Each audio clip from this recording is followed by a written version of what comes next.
ओशो जपजी साहब ਦੇ ਅਰਥ। ਸੁਰਤ ਸ਼ਬਦ ਬਹੁਤ ਕੀਮਤੀ ਹੈ। ਇਹ ਨਾਨਕ ਦੀ ਜੀਵਨ ਸਾਧਨਾ ਦਾ ਸਾਰ ਸ਼ਬਦ ਹੈ। ਸਾਰੇ ਸੰਤ ਸੁਰਤ 'ਚ ਲੀਨ ਹੋ ਜਾਂਦੇ ਹਨ। ਸੁਰਤ ਸ਼ਬਦ ਆਉਂਦਾ ਹੈ ਬੁੱਧ ਤੋਂ। ਬੁੱਧ ਸਿਮਰਤੀ ਸ਼ਬਦ ਦੀ ਵਰਤੋਂ ਕਰਦੇ ਹਨ। ਉਹਦਾ ਸਮਰਨ, ਜਿਹਨੂੰ ਗੁਰਜੀਏਟ ਨੇ ਸੈਲਫ ਰਿਮੈਂਬਰਿੰਗ ਕਿਹਾ ਹੈ, ਜਿਸ ਨੂੰ ਕ੍ਰਿਸ਼ਨ ਮੂਰਤੀ ਅਵੇਅਰਨੈਸ ਕਹਿੰਦੀ ਹੈ, ਇੱਕ ਜਾਗਰੂਕ ਭਾਵ, ਉਹਨੂੰ ਨਾਨਕ ਸੁਰਤ ਕਹਿੰਦੇ ਹੈ। ਸੁਰਤ ਬਹੁਤ ਮਹੀਨ ਸ਼ਬਦ ਹੈ। ਸਮਝਣ ਲਈ ਥੋੜ੍ਹੇ ਜਿਹੇ ਪਰੋਕਸ਼ ਦੇ ਵਿੱਚੋਂ ਲੰਘਣਾ ਜ਼ਰੂਰੀ ਹੈ। ਇੱਕ ਮਾਂ ਖਾਣਾ ਬਣਾ ਰਹੀ ਹੈ, ਉਹ ਖਾਣਾ ਬਣਾਉਂਦੀ ਰਹਿੰਦੀ ਹੈ। ਉਹਦਾ ਨਿੱਕਾ ਬੱਚਾ ਨੇੜੇ ਤੇੜੇ ਖੇਡ ਰਿਹਾ ਹੈ, ਉਹ ਖਾਣਾ ਬਣਾਉਂਦੀ ਹੈ। ਜਿੱਥੋਂ ਤੱਕ ਉੱਪਰੋਂ ਵੇਖੋ, ਉਹਦਾ ਸਾਰਾ ਧਿਆਨ ਖਾਣਾ ਬਣਾਉਣ 'ਚ ਲੱਗਿਆ, ਪਰ ਉਹਦੀ ਸੁਰਤ ਬੱਚੇ 'ਚ ਲੱਗੀ ਹੈ। ਉਹ ਬੱਚਾ ਕਿਤੇ ਡਿੱਗ ਨਾ ਪਏ, ਉਹ ਕਿਤੇ ਪੌੜੀਆਂ ਦੇ ਨੇੜੇ ਤਾਂ ਨਹੀਂ ਪੁੱਜ ਗਿਆ, ਉਹ ਕਿਤੇ ਭੰਗੂੜੇ 'ਚੋਂ ਹੇਠਾਂ ਤਾਂ ਨਹੀਂ ਉਤਰ ਗਿਆ, ਉਹਨੇ ਕੋਈ ਚੀਜ਼ ਹੱਥ 'ਚ ਤਾਂ ਨਹੀਂ ਫੜ ਲਈ ਜਿਹੜੀ ਨਹੀਂ ਖਾਣ ਵਾਲੀ। ਕੰਮ 'ਚ ਲੱਗੀ ਹੈ, ਪਰ ਸਾਰੇ ਕੰਮ 'ਚ ਓਤ ਪ੍ਰੋਤ ਇੱਕ ਸਮਰਨ ਹੈ, ਉਹ ਬੱਚੇ ਦਾ ਹੈ। ਮਾਂ ਰਾਤ ਸੌਂਦੀ ਹੈ, ਆਕਾਸ਼ 'ਚ ਬੱਦਲ ਗਰਜੇ, ਬਿਜਲੀ ਕੜਕੇ, ਤਾਂ ਵੀ ਉਹਦੀ ਨੀਂਦ ਨਹੀਂ ਟੁੱਟਦੀ। ਬੱਚਾ ਥੋੜ੍ਹਾ ਜਿਹਾ ਕੁਨਮੁਨਾਏ, ਉਹਦੀ ਨੀਂਦ ਟੁੱਟ ਜਾਂਦੀ ਹੈ। ਤੂਫਾਨ ਲੰਘਦਾ ਰਹੇ, ਘਰ ਦੇ ਉੱਪਰੋਂ ਮਾਂ ਗੂੜੀ ਨੀਂਦ 'ਚ ਪਈ ਰਹਿੰਦੀ ਹੈ, ਪਰ ਬੱਚਾ ਥੋੜ੍ਹਾ ਜਿਹਾ ਵੀ ਪਾਸਾ ਪਰਤੇ, ਛੇਤੀ ਉਹਦਾ ਹੱਥ ਉੱਠ ਖਲੋਂਦਾ ਹੈ। ਨੀਂਦ ਵਿੱਚ ਵੀ ਸੁਰਤ ਹੈ, ਬੱਚੇ ਦਾ ਸਮਰਨ ਬਣਿਆ ਹੈ। ਸੁਰਤ ਦਾ ਅਰਥ ਹੈ ਇੱਕ ਸਾਤਤਯ, ਇੱਕ ਸਾਰ ਸਧਿਆ ਹੋਇਆ ਸਮਰਨ ਦਾ। ਮਣਕਿਆਂ 'ਚ ਧਾਗੇ ਦੀ ਵਾਂਗ ਸੰਸਾਰ 'ਚ ਤੁਸੀਂ ਕਰਦੇ ਰਹੋ, ਸੁਰਤ ਉਹਦੀ ਬਣੀ ਰਹੇ। ਉੱਠੋ ਬੈਠੋ, ਜੋ ਕਰਨ ਯੋਗ ਹੈ ਕਰੋ। ਨੱਠਣ ਨਾਲ ਤਾਂ ਕੁਝ ਹੋਏਗਾ ਨਹੀਂ। ਦੁਕਾਨ 'ਤੇ ਜਾਓਗੇ, ਦਫ਼ਤਰ ਜਾਓਗੇ, ਫੈਕਟਰੀ 'ਚ ਕੰਮ ਕਰੋਗੇ, ਟੋਏ ਪੁੱਟੋਗੇ, ਧਨ ਵੀ ਕਮਾਉਣਾ। ਬੱਚਿਆਂ ਦੀ ਚਿੰਤਾ ਵੀ ਲੈਣੀ ਹੋਏਗੀ। ਸਾਰਾ ਜਾਲ ਹੈ। ਇਸ ਸਾਰੇ ਜਾਲ ਦੇ ਵਿਚਾਲੇ ਵੀ ਸਮਰਨ ਉਹਦਾ ਬਣਿਆ ਰਹੇ। ਇਹ ਸਾਰਾ ਕੁਝ ਉੱਪਰ ਉੱਪਰ ਹੋਵੇ, ਅੰਦਰ ਅੰਦਰ ਉਹ ਹੋਵੇ। ਇਹ ਸਾਰੇ ਤੁਹਾਡੇ ਬਾਹਰ ਬਾਹਰ ਰਹੇ, ਇਹ ਤੁਹਾਡੇ ਅੰਦਰ ਰਹੇ, ਰਿਸ਼ਤਾ ਉਸ ਨਾਲ ਜੁੜਿਆ ਰਹੇ। ਇਸ ਲਈ ਨਾਨਕ ਕਹਿੰਦੇ ਹਨ, ਸੰਸਾਰ ਛੱਡ ਕੇ ਜਾਣ ਦੀ ਕੋਈ ਜ਼ਰੂਰਤ ਨਹੀਂ ਹੈ। ਸੁਰਤ ਨੂੰ ਪਾ ਲਓ ਕਿ ਤੁਸੀਂ ਸੰਨਿਆਸੀ ਹੋ ਗਏ। ਸੁਰਤ ਸੰਭਲ ਗਈ ਕਿ ਸਭ ਸੰਭਲ ਗਿਆ। ਤੁਸੀਂ ਜੰਗਲ 'ਚ ਭੱਜ ਜਾਓਗੇ ਤੇ ਕੀ ਫਾਇਦਾ ਜੇਕਰ ਸੁਰਤ ਸੰਸਾਰ ਦੀ ਬਣੀ ਰਹੀ। ਅਕਸਰ ਅਜਿਹਾ ਹੁੰਦਾ ਹੈ, ਲੋਕ ਜੰਗਲ 'ਚ ਜਾ ਕੇ ਬੈਠ ਜਾਂਦੇ ਹੈ, ਫਿਰ ਇੱਥੋਂ ਦੀ ਯਾਦ ਕਰਦੇ ਹੈ। ਮਨ ਦਾ ਤਾਂ ਇਹ ਢੰਗ ਹੀ ਹੈ ਕਿ ਤੁਸੀਂ ਜਿੱਥੇ ਹੁੰਦੇ ਹੋ ਉੱਥੋਂ ਦੀ ਫਿਕਰ ਹੀ ਨਹੀਂ ਕਰਦੇ, ਜਿੱਥੇ ਨਹੀਂ ਹੁੰਦੇ ਉੱਥੋਂ ਦੀ ਫਿਕਰ ਕਰਦੇ ਹੋ। ਜਦ ਤੁਸੀਂ ਇੱਥੇ ਹੋ ਤਾਂ ਤੁਹਾਨੂੰ ਲੱਗਦਾ ਹੈ ਕਿ ਹਿਮਾਲਿਆ 'ਚ ਬਹੁਤ ਆਨੰਦ ਹੋਏਗਾ। ਫਿਰ ਤੁਸੀਂ ਹਿਮਾਲਿਆ ਪੁੱਜ ਗਏ, ਤਦ ਤੁਸੀਂ ਸੋਚਦੇ ਹੋ ਪਤਾ ਨਹੀਂ ਉੱਧਰ ਪੂਨਾ 'ਚ ਬਹੁਤ ਆਨੰਦ ਆ ਰਿਹਾ ਹੋਏ। ਪਤਾ ਨਹੀਂ ਤੁਸੀਂ ਭਟਕ ਗਏ। ਸਾਰੀ ਦੁਨੀਆ ਤਾਂ ਉੱਥੇ ਹੀ ਹੈ, ਸਾਰੇ ਤਾਂ ਗਲਤ ਨਹੀਂ ਹੋ ਸਕਦੇ। ਹੁਣ ਅਸੀਂ ਇੱਥੇ ਝਾੜੀਆਂ ਦੇ ਹੇਠਾਂ ਬੈਠੇ ਬੈਠੇ ਕੀ ਕਰ ਰਹੇ ਹਾਂ? ਉੱਥੇ ਵੀ ਤੁਸੀਂ ਰੁਪਏ ਗਿਣੋਗੇ, ਉੱਥੇ ਵੀ ਤੁਸੀਂ ਹਿਸਾਬ ਲਓਗੇ, ਉੱਥੇ ਵੀ ਪਤਨੀ ਅਤੇ ਬੱਚਿਆਂ ਦੇ ਚਿਹਰੇ ਤੁਹਾਡੇ ਆਲੇ ਦੁਆਲੇ ਘੁੰਮਣਗੇ। ਤੁਸੀਂ ਰਹੋਗੇ ਹਿਮਾਲਿਆ 'ਚ, ਪਰ ਸੁਰਤ ਤੁਹਾਡੀ ਇੱਥੇ ਹੀ ਲੱਗੀ ਰਹੇਗੀ। ਨਾਨਕ ਕਹਿੰਦੇ ਹੈ, ਰਹੋ ਤੁਸੀਂ ਕਿਤੇ ਵੀ, ਸੁਰਤ ਤੁਹਾਡੀ ਪਰਮਾਤਮਾ 'ਚ ਹੋਵੇ। ਸਤੁਤੀ ਨਾਲ ਕੁਝ ਨਹੀਂ ਹੋਏਗਾ, ਸੁਰਤ ਨਾਲ ਹੋਏਗਾ, ਕਿਉਂਕਿ ਸਤੁਤੀ ਤਾਂ ਉੱਪਰ ਉੱਪਰ ਹੁੰਦੀ ਹੈ, ਸੁਰਤ ਅੰਦਰ ਅੰਦਰ ਹੁੰਦੀ ਹੈ। ਇਹ ਚੀਖ ਕੇ ਕਹਿਣ ਦੀ ਲੋੜ ਨਹੀਂ ਹੈ ਕਿ ਤੁਸੀਂ ਮਹਾਨ ਹੋ, ਕਿ ਮੈਂ ਪਾਪੀ ਹਾਂ, ਕਿ ਤੁਸੀਂ ਪਤਿਤ ਪਾਵਨ ਹੋ, ਕਿ ਮੈਂ ਭਿਖਾਰੀ ਹਾਂ ਅਤੇ ਤੂੰ ਦਾਤਾ ਹੈ। ਇਹ ਕਹਿਣ ਦੀ ਕੀ ਲੋੜ ਹੈ? ਇਹਨੂੰ ਚੀਕਣ ਨਾਲ ਕੀ ਹੋਏਗਾ? ਇਹਨੂੰ ਤੁਸੀਂ ਕਿਹਨੂੰ ਦੱਸ ਰਹੇ ਹੋ? ਕਿਹਨੂੰ ਤੁਸੀਂ ਇਹ ਸਮਝਾ ਰਹੇ ਹੋ? ਨਹੀਂ, ਸੁਰਤ ਦੀ ਲੋੜ ਹੈ, ਸਤੁਤੀ ਦੀ ਨਹੀਂ। ਯਾਦ ਰੱਖੋ ਉਹਦੀ, ਉਹ ਭੁੱਲੇ ਨਾ। ਉਹਨੂੰ ਤੁਸੀਂ ਸਾਂਭੇ ਰਹੋ ਅੰਦਰ, ਜਿਵੇਂ ਕਿ ਤੁਹਾਨੂੰ ਕੋਹੇ ਨੂਰ ਹੀਰਾ ਮਿਲ ਜਾਏ। ਤੁਸੀਂ ਉਹਨੂੰ ਛੇਤੀ ਨਾਲ ਜੇਬ 'ਚ ਪਾ ਲਓ, ਗੰਢ ਬੰਨ੍ਹ ਲਓ। ਫਿਰ ਤੁਸੀਂ ਬਾਜ਼ਾਰ ਜਾਓਗੇ, ਸਬਜ਼ੀ ਖਰੀਦੋਗੇ, ਘਰ ਪਰਤੋਗੇ, ਯਾਰਾਂ ਮਿੱਤਰਾਂ ਨਾਲ ਗੱਲ ਕਰੋਗੇ, ਪਰ ਸੁਰਤ ਹੀਰੇ ਦੀ ਬਣੀ ਰਹੇਗੀ। ਉਹ ਤੁਹਾਡੀ ਗੰਢ 'ਚ ਵੱਜਿਆ ਹੋਇਆ, ਯਾਦਦਾਸ਼ਤ ਉੱਥੇ ਹੀ ਲੱਗੀ ਰਹੇਗੀ। ਯਾਦਦਾਸ਼ਤ ਦੀ ਸੱਟ ਉੱਥੇ ਪੈਂਦੀ ਰਹੇਗੀ। ਇੱਕ ਹਲਕੀ ਹਲਕੀ ਭਣਕ ਅੰਦਰ ਆਉਂਦੀ ਰਹੇਗੀ ਕਿ ਹੀਰਾ ਜੇਬ 'ਚ ਹੈ। ਤੁਸੀਂ ਵਿੱਚ ਵਿੱਚ ਉਹਨੂੰ ਟਟੋਲ ਕੇ ਵੀ ਵੇਖ ਲਓਗੇ, ਹੈ ਜਾਂ ਨਹੀਂ, ਗੁਆਚ ਤਾਂ ਨਹੀਂ ਗਿਆ। ਇਸੇ ਤਰ੍ਹਾਂ ਹੀ ਤੁਸੀਂ ਪਰਮਾਤਮਾ ਨੂੰ ਸਾਂਭਦੇ ਰਹੋ ਅਤੇ ਵਿੱਚ ਵਿੱਚ ਟਟੋਲ ਕੇ ਵੇਖਦੇ ਰਹੋ। ਰਾਹ ਟੁਰਦੇ ਘੜੀ ਠਿਠਕ ਕੇ ਖਲੋ ਜਾਓ, ਵੇਖ ਲਓ ਅੰਦਰ ਸੁਰਤ ਦਾ ਧਾਗਾ ਚੱਲ ਰਿਹਾ ਕਿ ਨਹੀਂ। ਖਾਣਾ ਖਾਂਦੇ ਵੇਲੇ ਇੱਕ ਘੜੀ ਰੁਕ ਜਾਓ, ਅੱਖ ਬੰਦ ਕਰਕੇ ਵੇਖ ਲਓ ਕਿ ਅੰਦਰ ਉਹਦੀ ਯਾਦ ਟੁਰ ਰਹੀ ਹੈ ਕਿ ਨਹੀਂ। ਹੌਲੀ ਹੌਲੀ ਹੌਲੀ ਹੌਲੀ ਅਭਿਆਸ ਡੂੰਘਾ ਹੁੰਦਾ ਜਾਂਦਾ ਹੈ। ਫਿਰ ਤੁਸੀਂ ਸੁੱਤੇ ਵੀ ਰਹੋ ਤਾਂ ਵੀ ਉਹਦੀ ਯਾਦ ਟੁਰਦੀ ਰਹਿੰਦੀ ਹੈ। ਜਦ ਉਹਦੀ ਯਾਦ 24 ਘੰਟੇ ਟੁਰਦੀ ਰਹਿੰਦੀ ਹੈ ਤਦ ਤੁਸੀਂ ਆਪਣੇ ਤੇ ਉਹਦੇ ਵਿਚਾਲੇ ਰਾਹ ਬਣਾ ਲਿਆ, ਤਦ ਤੁਹਾਡੇ ਤੇ ਉਹਦੇ ਵਿਚਕਾਰ ਸੇਤੂ ਬਣ ਗਿਆ। ਹੁਣ ਤੁਸੀਂ ਜਦੋਂ ਚਾਹੋ ਅੱਖਾਂ ਬੰਦ ਕਰੋ, ਉਸ 'ਚ ਲੀਨ ਹੋ ਜਾਓ। ਇੱਕ ਪਲ 'ਚ ਰਾਹ ਤਿਆਰ ਹੈ। ਇੱਕ ਵਾਰ ਤੁਸੀਂ ਅੱਖ ਬੰਦ ਕੀਤੀ, ਤੁਸੀਂ ਉਹਦੇ 'ਚ ਲੀਨ ਹੋ ਗਏ। ਤੇ ਜਦ ਤੁਸੀਂ ਉਹਦੇ ਕੋਲੋਂ ਪਰਤੋਗੇ ਵਾਪਸ ਸੰਸਾਰ ਵਿੱਚ, ਤਾਂ ਤਾਜ਼ੇ, ਪਰਿਪੂਰਨ, ਸ਼ਕਤੀ ਨਾਲ ਭਰੇ ਹੋਏ, ਇਸ਼ਨਾਨ ਕੀਤੇ ਹੋਏ, ਸਦ ਸਨਾਤ। ਇਸ ਲਈ ਨਾਨਕ ਕਹਿੰਦੇ ਹਨ, ਹਜ਼ਾਰਾਂ ਤੀਰਥਾਂ ਦਾ ਇਸ਼ਨਾਨ ਸੁਰਤ 'ਚ ਹੋ ਜਾਂਦਾ ਹੈ। ਸਤੁਤੀ ਕਰਨ ਵਾਲੇ ਉਹਦੀ ਸਤੁਤੀ ਕਰਦੇ ਆ, ਲੇਕਿਨ ਉਹਨਾਂ ਨੂੰ ਉਹਦੀ ਸੁਰਤ ਨਹੀਂ ਹੈ। ਨਦੀ ਤੇ ਨਾਲੇ ਸਮੁੰਦਰ 'ਚ ਡਿੱਗਦੇ ਹਨ, ਪਰ ਉਹ ਉਹਨੂੰ ਜਾਣ ਨਹੀਂ ਸਕਦੇ। ਨਦੀਆਂ ਨਾਲੇ ਸਮੁੰਦਰ 'ਚ ਡਿੱਗ ਪੈਂਦੇ ਹਨ, ਲੇਕਿਨ ਇੰਨਾ ਥੋੜ੍ਹੀ ਕਾਫੀ ਹੈ ਕਿ ਸਮੁੰਦਰ 'ਚ ਡਿੱਗਣ ਨਾਲ ਕੋਈ ਜਾਣ ਲਏਗਾ। ਨਦੀਆਂ ਨਾਲਿਆਂ ਨੂੰ ਕੋਈ ਹੋਸ਼ ਨਹੀਂ, ਡਿੱਗਦੇ ਸਮੁੰਦਰ 'ਚ ਹੈ, ਪਰ ਹੋਸ਼ ਨਾ ਹੋਣ ਕਰਕੇ ਕੁਝ ਵੀ ਪਤਾ ਨਹੀਂ। ਅਸੀਂ ਵੀ 24 ਘੰਟੇ ਪਰਮਾਤਮਾ 'ਚ ਹੀ ਡਿੱਗ ਰਹੇ ਹਾਂ, ਪਰ ਸਾਨੂੰ ਕੋਈ ਹੋਸ਼ ਨਹੀਂ। 24 ਘੰਟੇ ਅਸੀਂ ਉਹਦੇ ਨੇੜੇ ਤੇੜੇ ਘੁੰਮ ਰਹੇ ਹਾਂ, ਬਾਰ-ਬਾਰ ਉਹਦੇ 'ਚ ਡਿੱਗਦੇ ਹਾਂ। ਹਰ ਮੌਤ 'ਚ ਅਸੀਂ ਉਸੇ 'ਚ ਡਿੱਗਦੇ ਹਾਂ, ਹਰ ਜਨਮ 'ਚ ਅਸੀਂ ਉਸੇ ਤੋਂ ਪੈਦਾ ਹੁੰਦੇ ਹਾਂ, ਪਰ ਸੁਰਤ ਨਹੀਂ ਹੈ। ਸੋ ਅਸੀਂ ਵੀ ਨਦੀਆਂ ਨਾਲਿਆਂ ਦੀ ਤਰ੍ਹਾਂ ਸਾਗਰ 'ਚ ਵੀ ਡਿੱਗ ਜਾਂਦੇ ਹਾਂ, ਪਤਾ ਨਹੀਂ ਲੱਗਦਾ ਕੀ ਹੋ ਰਿਹਾ। ਹੋਸ਼ ਨਹੀਂ ਹੈ, ਬੇਹੋਸ਼ ਹਾਂ, ਮੂਰਛਿਤ ਹਾਂ, ਇੱਕ ਨਸ਼ੇ 'ਚ ਤੁਰ ਰਹੇ ਹਾਂ, ਜਾਗੇ ਨਹੀਂ ਹਾਂ, ਸੁੱਤੇ ਹੋਏ ਹਾਂ। ਇੱਕ ਨੀਂਦ ਨੂੰ ਫੜਿਆ ਹੋਇਆ। ਨਦੀਆਂ ਤੇ ਨਾਲੇ ਵਿਰਾਟ ਸਾਗਰ 'ਚ ਡਿੱਗ ਕੇ ਵੀ ਉਹੋ ਜਿਹੀ ਦੀਨ ਬਣੇ ਰਹਿੰਦੇ ਆ, ਉਹਨਾਂ ਨੂੰ ਪਤਾ ਹੀ ਨਹੀਂ ਲੱਗਦਾ ਕੀ ਹੋ ਗਿਆ। ਅਸੀਂ ਵੀ ਹਰ ਪਲ ਉਸੇ 'ਚ ਜਾਂਦੇ ਹਾਂ, ਆਉਂਦੇ ਹਾਂ। ਜੇਕਰ ਗੌਰ ਕਰੋਗੇ ਤਾਂ ਹੌਲੀ ਹੌਲੀ ਸੁਰਤ ਜਗੇਗੀ। ਤੁਸੀਂ ਪਾਓਗੇ ਹਰ ਸਵਾਸ ਉਸੇ 'ਚ ਜਾਂਦੀ ਹੈ, ਉਸੇ 'ਚ ਮੁੜ ਪਰਤਦੀ ਹੈ।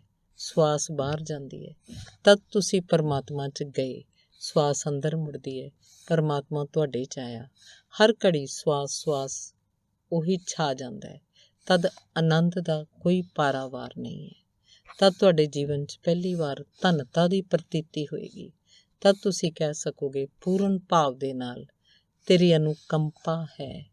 ਤਦ ਤੁਸੀਂ ਕਹਿ ਸਕੋਗੇ ਧੰਨ ਭਾਗੀ ਹਾਂ। ਤਦ ਤੁਹਾਡੇ ਜੀਵਨ 'ਚ ਆਸਤਿਕਤਾ ਦੀ ਪਹਿਲੀ ਆਭਾ ਉਤਰੇਗੀ। ਸਤੁਤੀ ਕਰਨ ਨਾਲ ਕੋਈ ਆਸਤਕ ਨਹੀਂ ਹੁੰਦਾ, ਸੁਰਤ ਨਾਲ ਕੋਈ ਆਸਤਕ ਹੁੰਦਾ ਹੈ। ਸਮੁੰਦਰ ਦੇ ਵਰਗੇ ਬਾਦਸ਼ਾਹ ਤੇ ਸੁਲਤਾਨ ਜਿਨ੍ਹਾਂ ਦੇ ਕੋਲ ਇੰਨਾ ਮਾਲ ਧਨ ਹੋਵੇ, ਕੀੜੀ ਦੀ ਬਰਾਬਰੀ ਨਹੀਂ ਕਰ ਸਕਦੇ ਜਿਹੜੀ ਮੇਰੇ ਮਨ ਤੋਂ ਨਹੀਂ ਵਿਸਰਦੀ। ਸਮੁੰਦ ਸਾ ਸੁਲਤਾਨ ਗਿਰਹਾ ਸੇਤੀ ਮਾਲ ਧਨ। ਕੀੜੀ ਤੁਲ ਨਾ ਹੋਣੀ ਜੇ ਤਿਸ ਮਨੋਂ ਨਾ ਵਿਸਰੇ। ਇੱਕ ਨਿੱਕੀ ਜਿਹੀ ਕੀੜੀ ਵੀ, ਇੱਕ ਚੀਂਟੀ ਜਿਹੜੀ ਤੈਨੂੰ ਯਾਦ ਰੱਖਦੀ ਹੈ। ਵੱਡੇ ਤੋਂ ਵੱਡਾ ਸਮਰਾਟ ਜਿਹਦੇ ਕੋਲ ਸਮੁੰਦਰ ਵਰਗਾ ਵਿਸ਼ਾਲ ਧਨ ਹੋਵੇ, ਪਹਾੜਾਂ ਦੇ ਢੇਰ ਹੋਣ ਵੈਭਵ ਦੇ, ਉਹ ਵੀ ਇੱਕ ਨਿੱਕੀ ਜਿਹੀ ਕੀੜੀ ਦਾ ਮੁਕਾਬਲਾ ਨਹੀਂ ਕਰ ਸਕਦੇ, ਕਿਉਂਕਿ ਉਹਨੇ ਪਰਮ ਧਨ ਪਾ ਲਿਆ, ਉਹਨੇ ਸੁਰਤ ਪਾ ਲਈ। ਗਰੀਬ ਤੋਂ ਗਰੀਬ ਵੀ ਸੁਰਤ ਦੇ ਮਿਲਦੇ ਸਾਰ ਮਹਾਨ ਤੋਂ ਮਹਾਨ ਸਮਰਾਟ ਹੋ ਜਾਂਦੇ ਹੈ। ਮਹਾਨ ਸਮਰਾਟ ਵੀ ਸੁਰਤ ਤੋਂ ਬਿਨਾਂ ਦੀਨ ਤੇ ਗਰੀਬ ਬਣਿਆ ਰਹਿੰਦਾ ਹੈ। ਇੱਕੋ ਹੀ ਗਰੀਬੀ ਹੈ, ਪਰਮਾਤਮਾ ਨੂੰ ਭੁੱਲ ਜਾਣਾ। ਇੱਕੋ ਹੀ ਸਮਰਿੱਧੀ ਹੈ, ਉਹਦੀ ਯਾਦ ਨੂੰ ਉਪਲਬਧ ਹੋ ਜਾਣਾ। ਜਿਹਨੂੰ ਉਹਦੀ ਸੁਰਤ ਆ ਗਈ ਉਹਨੇ ਪਾ ਲਿਆ। ਜਿਹੜਾ ਪਾਉਣ ਦੇ ਲਾਇਕ ਹੈ, ਚਾਹੇ ਉਹਦੇ ਕੋਲ ਕੁਝ ਵੀ ਨਾ ਹੋਵੇ, ਇੱਕ ਲੰਗੋਟੀ ਵੀ ਨਾ ਹੋਵੇ, ਸਿਰ 'ਤੇ ਛਾਂ ਨਾ ਹੋਵੇ, ਪਰ ਜਿਹਨੇ ਉਹਦੀ ਯਾਦ ਨੂੰ ਪਾ ਲਿਆ ਉਹਨੇ ਸਭ। ਉਸ ਲਈ ਹੋਰ ਪਾਉਣ ਨੂੰ ਕੁਝ ਵੀ ਨਾ ਬਚਿਆ। ਅਤੇ ਤੁਹਾਡੇ ਕੋਲ ਚਾਹੇ ਕਿੰਨੇ ਹੀ ਮਹਿਲ ਹੋਣ, ਧਨ ਦਾ ਅੰਬਾਰ ਹੋਵੇ, ਅਹੁਦੇ ਹੋਣ, ਮਾਣ ਇੱਜ਼ਤ ਹੋਵੇ, ਪਰ ਅੰਦਰ ਤੁਸੀਂ ਮੰਗਦੇ ਹੀ ਰਹੋਗੇ। ਅੰਦਰ ਤੁਸੀਂ ਜਾਣਦੇ ਹੀ ਰਹੋਗੇ ਉਸ ਪੀੜ ਨੂੰ ਜਿਹੜੀ ਗਰੀਬੀ ਦੀ ਹੈ। ਨਾਨਕ ਕਹਿੰਦੇ ਹਨ, ਇੱਕ ਹੀ ਧਨ ਹੈ, ਉਹ ਹੈ ਉਹਦੀ ਯਾਦ। ਇੱਕ ਹੀ ਨਿਰਧਨਤਾ ਹੈ, ਉਹ ਹੈ ਉਹਦਾ ਵਿਸਮਰਨ। ਤੁਸੀਂ ਚੰਗੀ ਤਰ੍ਹਾਂ ਸੋਚ ਲੈਣਾ, ਤੁਸੀਂ ਧਨੀ ਹੋ ਜਾਂ ਗਰੀਬ। ਜਦ ਤੁਸੀਂ ਸੋਚੋ ਧਨੀ ਜਾਂ ਗਰੀਬ, ਤਾਂ ਆਪਣੇ ਬੈਂਕ ਦੇ ਖਾਤੇ ਨਾਲ ਨਾ ਸੋਚਣਾ, ਉਹ ਧੋਖਾ ਹੈ। ਤਦ ਤੁਸੀਂ ਅੰਦਰਲੇ ਖਾਤੇ ਨੂੰ ਖੋਲ੍ਹਣਾ, ਉੱਥੇ ਵੇਖਣਾ ਕਿੰਨੀ ਸੁਰਤ ਲਿਖੀ ਹੈ। ਬਸ ਉਸੇ ਮਿਕਦਾਰ 'ਚ ਤੁਸੀਂ ਅਮੀਰ ਹੋ। ਜ਼ਰਾ ਕੁ ਵੀ ਸੁਰਤ ਨਾ ਹੋਵੇ ਤਾਂ ਸਮਝਣਾ ਕਿ ਅਜੇ ਤਾਂ ਧਨ ਦੀ ਭਾਲ ਵੀ ਸ਼ੁਰੂ ਨਹੀਂ ਹੋਈ। ਤੁਸੀਂ ਬਾਹਰ ਕਿੰਨਾ ਵੀ ਧਨ ਇਕੱਠਾ ਕਰ ਲਓ, ਉਸ ਨਾਲ ਆਖਰਕਾਰ ਕੋਈ ਫਰਕ ਨਹੀਂ ਪਏਗਾ। ਸਿਕੰਦਰ ਮਰਿਆ ਤਾਂ ਉਹਨੇ ਕਿਹਾ, ਮੇਰੀ ਅਰਥੀ ਨੂੰ ਜਦੋਂ ਲਿਜਾਓ ਤਾਂ ਮੇਰੇ ਦੋਵੇਂ ਹੱਥ ਅਰਥੀ ਤੋਂ ਬਾਹਰ ਲਟਕਦੇ ਰਹਿਣ ਦੇਣਾ। ਉਹਦੇ ਵਜ਼ੀਰਾਂ ਨੇ ਪੁੱਛਿਆ ਕਿ ਅਸੀਂ ਸਮਝੇ ਨਹੀਂ, ਕਾਰਨ ਅਜਿਹਾ ਰਿਵਾਜ ਵੀ ਨਹੀਂ ਹੈ। ਹੱਥ ਤਾਂ ਅਰਥੀ ਦੇ ਅੰਦਰ ਹੀ ਲੁਕਾਏ ਜਾਂਦੇ ਹੈ। ਸਿਕੰਦਰ ਨੇ ਕਿਹਾ, ਪਰ ਰਿਵਾਜ ਹੋਏ ਜਾਂ ਨਾ ਹੋਏ, ਮੇਰੇ ਹੱਥ ਬਾਹਰ ਲਟਕਦੇ ਰਹਿਣ ਦੇਣਾ। ਉਹਨਾਂ ਨੇ ਫਿਰ ਪੁੱਛਿਆ, ਕਾਰਨ? ਉਹਨੇ ਕਿਹਾ, ਮੈਂ ਚਾਹੁੰਦਾ ਲੋਕ ਵੇਖ ਲੈਣ ਕਿ ਮੈਂ ਵੀ ਖਾਲੀ ਹੱਥ ਮਰ ਰਿਹਾ। ਮੇਰੇ ਹੱਥਾਂ 'ਚ ਕੋਈ ਸੰਪਦਾ, ਧਨ, ਮਾਲ, ਤਾਕਤ ਨਹੀਂ ਹੈ। ਸਿਕੰਦਰ ਵੀ ਦੀਨਹੀਨ ਮਰ ਜਾਂਦੇ ਹਨ। ਵੱਡੇ ਸ਼ਕਤੀਵਾਨ ਵੀ ਆਖਰਕਾਰ ਨਿਪੁੰਸਕ ਸਿੱਧ ਹੁੰਦੇ ਹਨ, ਪਰ ਇੱਕ ਕੀੜੀ ਵੀ ਉਹਦੀ ਯਾਦ ਨਾਲ ਭਰ ਜਾਏ ਤਾਂ ਸਿਕੰਦਰਾਂ ਨੂੰ ਫਿੱਕਾ ਕਰ ਦਿੰਦੀ ਹੈ। ਨਾਨਕ ਕੌਣ ਹੈ? ਨਾ ਧਨ ਹੈ, ਨਾ ਅਹੁਦਾ ਹੈ, ਨਾ ਕੋਈ ਸਲਤਨਤ ਹੈ, ਲੇਕਿਨ ਕਿੰਨੇ ਰਾਜੇ ਮਹਾਰਾਜੇ ਫਿੱਕੇ ਪੈ ਗਏ। ਨਾਨਕ ਉਹਦੀ ਸੁਰਤ ਦੇ ਕਾਰਨ ਵੱਡੇ ਕੀਮਤੀ ਹੋ ਗਏ। ਸਮਰਾਟ ਆਉਂਦੇ ਜਾਂਦੇ ਰਹਿਣਗੇ, ਨਾਨਕ ਟਿਕਣਗੇ। ਅਹੁਦੇ, ਮਾਣ, ਇੱਜ਼ਤਾਂ ਬਣਨਗੀਆਂ ਤੇ ਮਿਟਣਗੀਆਂ। ਨਾਨਕ ਦਾ ਮਿਟਣਾ ਮੁਸ਼ਕਿਲ ਹੈ, ਕਿਉਂਕਿ ਜਿਹਨੇ ਉਹਦਾ ਸਹਾਰਾ ਲੈ ਲਿਆ, ਜਿਹੜਾ ਕਦੇ ਨਹੀਂ ਮਿਟਦਾ, ਉਹਦਾ ਮਿਟਣਾ ਅਸੰਭਵ ਹੋ ਜਾਂਦਾ ਹੈ। ਤੁਸੀਂ ਇੱਕ ਨਿੱਕੀ ਜਿਹੀ ਕੀੜੀ ਵੀ ਬਣੇ ਰਹੋ ਤਾਂ ਕੋਈ ਹਰਜਾ ਨਹੀਂ, ਬਸ ਉਹਦੀ ਯਾਦ ਨਾ ਭੁੱਲੋ। ਤੁਸੀਂ ਵੱਡੇ ਸਮਰਾਟ ਹੋਣ ਦੇ ਪਾਗਲਪਨ 'ਚ ਨਾ ਪੈਣਾ, ਕਿਉਂਕਿ ਅਕਸਰ ਅਜਿਹਾ ਹੁੰਦਾ ਹੈ, ਜਿੰਨਾ ਤੁਸੀਂ ਬਾਹਰ ਦਾ ਧਨ ਇਕੱਠਾ ਕਰਦੇ ਹੋ, ਓਨੀ ਉਹਦੀ ਯਾਦ ਭੁੱਲਦੀ ਹੈ, ਕਿਉਂਕਿ ਬਾਹਰ ਦਾ ਧਨ ਇਕੱਠਾ ਕਰਨ 'ਚ ਵੀ ਉਹਨੂੰ ਭੁੱਲਣਾ ਜ਼ਰੂਰੀ ਹੈ।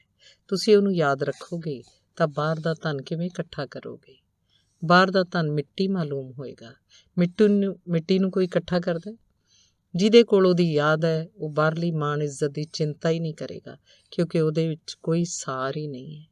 ਜਿਵੇਂ ਨਿੱਕੇ ਬੱਚੇ ਕੰਕਰ ਪੱਥਰ ਇਕੱਠੇ ਕਰਦੇ ਹਨ, ਤੁਸੀਂ ਉਹਨਾਂ ਨੂੰ ਕਹਿੰਦੇ ਹੋ ਕਿ ਪਾਗਲਪਨ ਕਰ ਰਹੇ ਹੋ, ਸੁੱਟੋ ਇਹ ਸਾਰੇ ਕੰਕਰ ਪੱਥਰ, ਪਰ ਉਹਨਾਂ ਨੂੰ ਇਹ ਬਹੁਤ ਹੀ ਕੀਮਤੀ ਮਾਲੂਮ ਹੁੰਦੇ ਹਨ। ਉਹ ਚੋਰੀ ਛੁਪੇ ਉਹਨਾਂ ਨੂੰ ਫਿਰ ਘਰ ਅੰਦਰ ਲੈ ਆਉਂਦੇ ਹਨ।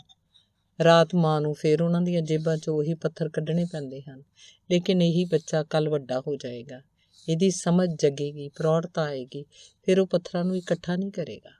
ਇਹੀ ਗੱਲ ਉਹ ਆਪਣੇ ਬੱਚਿਆਂ ਨੂੰ ਕਹੇਗਾ, ਸੁੱਟੋ ਇਹ ਪੱਥਰ। ਸੰਸਾਰ 'ਚ ਤੁਸੀਂ ਜੋ ਇਕੱਠਾ ਕਰ ਰਹੇ ਹੋ, ਉਹ ਤਦ ਤੱਕ ਹੀ ਬਹੁਤ ਕੀਮਤੀ ਹੈ ਜਦ ਤੱਕ ਸੁਰਤ ਦੀ ਸਮਝ ਨਹੀਂ ਜਗੀ। ਜਿਵੇਂ ਹੀ ਸੁਰਤ ਜਗੀ, ਤੁਸੀਂ ਸਿਆਣੇ ਹੋ ਗਏ। ਤਦ ਇੱਕ ਸਮਝ ਦਾ ਦੀਵਾ ਜਗਿਆ। ਉਸ ਦੀਵੇ 'ਚ ਤੁਸੀਂ ਪਾਓਗੇ, ਉਹ ਸਾਰਾ ਕੁਝ ਤਾਂ ਕੂੜਾ ਕਰਕਟ ਹੈ, ਕਚਰਾ ਹੈ। ਇਹ ਮੈਂ ਕਿਉਂ ਇਕੱਠਾ ਕਰ ਰਿਹਾ ਸੀ? ਤੁਸੀਂ ਹੈਰਾਨ ਹੋਗੇ ਕਿ ਮੈਂ ਕਿਉਂ ਪਾਗਲ ਸੀ ਇਹਦੇ ਪਿੱਛੇ। ਇਹ ਸਭ ਮੈਂ ਪਾ ਕੇ ਕੀ ਪਾਇਆ? ਇਹ ਸਭ ਅਚਾਨਕ ਹੀ ਵਿਅਰਥ ਤੇ ਅਸਾਰ ਹੋ ਜਾਏਗਾ। ਸੁਰਤ ਦੇ ਜਗਦੇ ਹੀ ਜੀਵਨ ਬਦਲ ਜਾਂਦਾ ਹੈ। ਇੱਕ ਕ੍ਰਾਂਤੀ ਘਟਿਤ ਹੁੰਦੀ ਹੈ। ਪੁਰਾਣਾ ਤੁਹਾਡਾ ਜਿਹੜਾ ਵਿਅਕਤਿਤਵ, ਪਰਸਨੈਲਿਟੀ ਸੀ, ਉਹ ਮਰ ਜਾਂਦਾ ਹੈ। ਨਵੇਂ ਦਾ ਜਨਮ ਹੁੰਦਾ ਹੈ। ਇਸ ਨਵੇਂ ਦੇ ਜਨਮ ਦੀ ਤਲਾਸ਼ ਹੀ ਧਰਮ ਹੈ।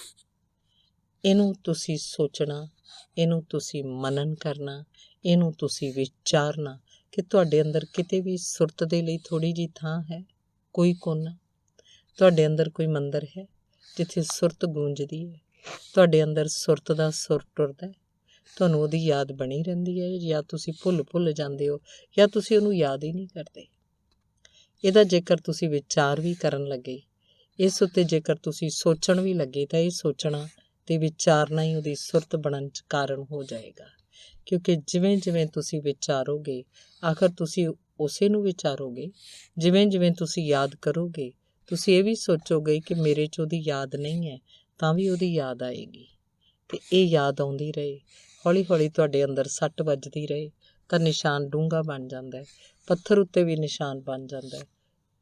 ਇਹ ਤਾਂ ਹਿਰਦਾ ਹੈ, ਇਹਦੇ ਉੱਤੇ ਤਾਂ ਨਿਸ਼ਾਨ ਬਣ ਹੀ ਜਾਏਗਾ। ਕਬੀਰ ਨੇ ਕਿਹਾ ਹੈ, ਰੱਸੀ ਆਵਤ ਜਾਤ ਹੈ, ਸਿਲ ਪਰ ਪੜਤ ਨਿਸ਼ਾਨ। ਖੂਹ ਦੀ ਸਿਲ ਉੱਤੇ ਰੱਸੀ ਵੀ ਆਉਂਦੀ ਜਾਂਦੀ ਹੈ ਤਾਂ ਨਿਸ਼ਾਨ ਪੈ ਜਾਂਦਾ ਹੈ।